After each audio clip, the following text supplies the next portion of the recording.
pas préparé quelque chose de particulier, mais la seule chose que je veux vous dire, c'est ce que je veux dire cet après-midi à l'église. On va prendre la parole de Dieu rapidement. Je sais que j'ai que 5 minutes.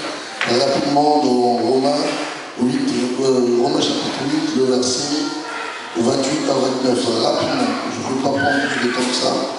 Parce que justement, j'ai que 5 minutes.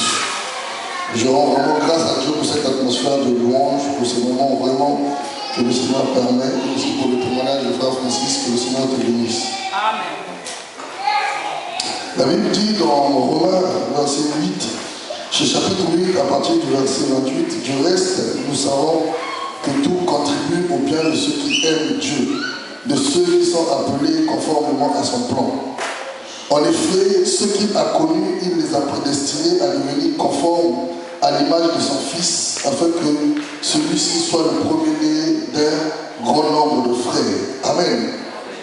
Le message que je dois porter à l'église, chez moi, à la chapelle des adorateurs cet après-midi, je veux dire au peuple de Dieu comment Dieu peut utiliser les situations difficiles pour nous transformer. Amen. Amen. Parce que beaucoup des enfants de Dieu, c'est vrai, quand on vient au Seigneur, on s'attend à ce que Dieu agisse. On s'attend à ce que Dieu fasse des choses dans notre vie. C'est la vérité. Nous voulons que Dieu nous change, Dieu transforme, Dieu ouvre les portes. Mais je veux dire aujourd'hui à quelqu'un, au-delà de toutes les bénédictions que nous attendons de Dieu, ce que Dieu veut faire avec nous, c'est de nous transformer. Amen.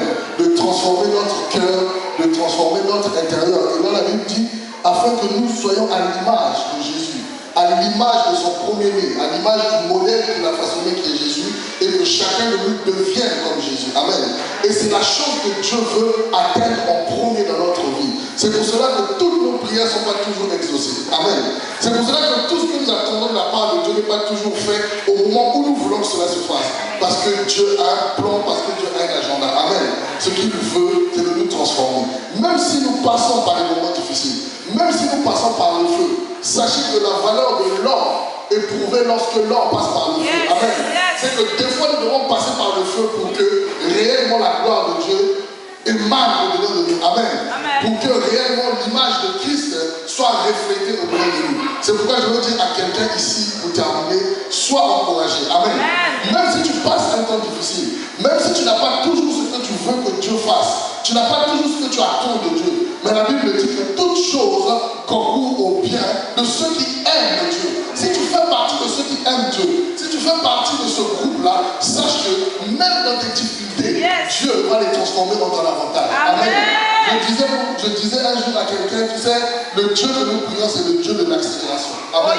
Pour ceux qui conduisent, vous savez que quand vous accélérez, la voiture, elle va vite. Même